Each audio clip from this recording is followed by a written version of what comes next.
İngiliz hükümeti Çin'in Doğu Türkistan'daki yüz binlerce Uygur Türk'ünü zorla çalıştırdığına dair kanıtların inandırıcı olduğunu belirterek firmaların tedarik zincirlerinde buna dikkat etmesi gerektiğini vurguladı.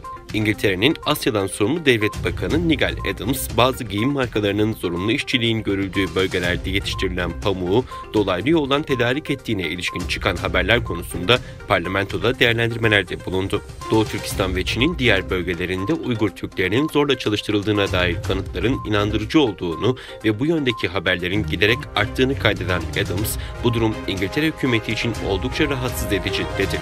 Merkezi Washington'da bulunan Küresel Politika Merkezi, Doğu Türkistan'daki pamuk tarlalarında devlet tarafından zorla çalıştırılan Uygur Türkleriyle ilgili bir rapor yayımlamıştı.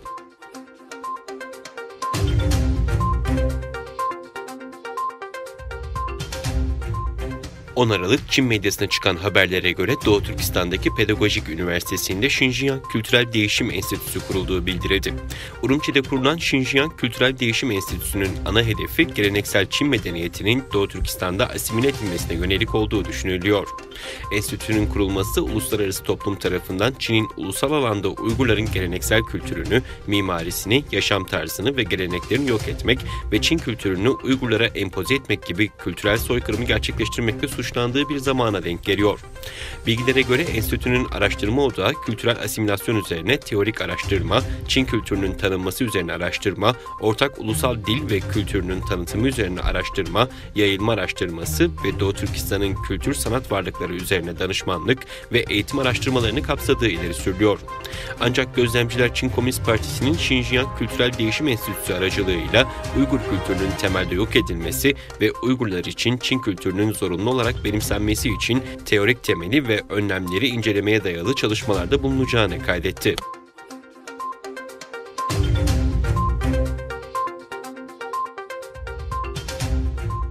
Business World News'in 15 Aralık'ta bildirdiğine göre ABD Dışişleri Bakanı Pompeo, Çin'in eylemlerinin Yahudilere yönelik bir Nazi baskısını anımsattığını vurgulayarak Çin'i dini özgürlük nedeniyle kınadı.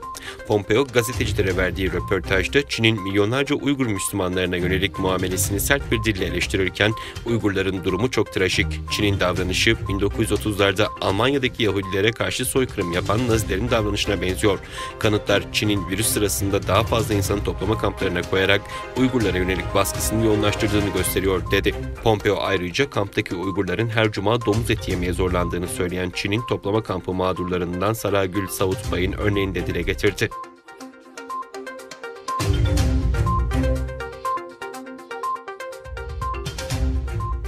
Çinli bir ilaç şirketinin Prizren ve BioNTech ortaklığında üretilen koronavirüs aşısından 100 milyon doz alım yapacağı bildirildi. Koronavirüs aşısı alımını gerçekleştirecek şirket Mart ayında BioNTech ile aşıyı geliştirme ve pazarlama konusunda anlaşmaya varmıştı. Şirket ilk 50 milyon doz için 300 milyon dolar ödeme yapacak. Fosun tarafından çarşamba günü yapılan açıklamada Alman aşı üreticisi Çin'e 2021'in sonuna dek en az 100 milyon doz aşı sağlayacağı bildirildi.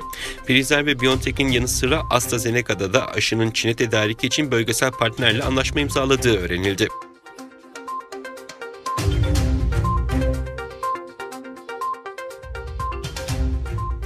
Avrupa Parlamentosu, Avrupa Birliği'nin toplam 1 trilyon avronun üzerindeki 2021-2027 yılları bütçesini onayladı. Brüksel'de gerçekleştirilen Avrupa Parlamentosu Genel Kurulu oturumunda AB'nin gelecek 7 yıllık bütçesi görüşüldü. Avrupa Parlamentosu, Avrupa Birliği fonlarını hukukun üstünlüğü kriterlerine bağlayan yeni mekanizmaya ve birlik bütçesine yeni gelir kaynakları sağlamaya yönelik plana da onay verdi.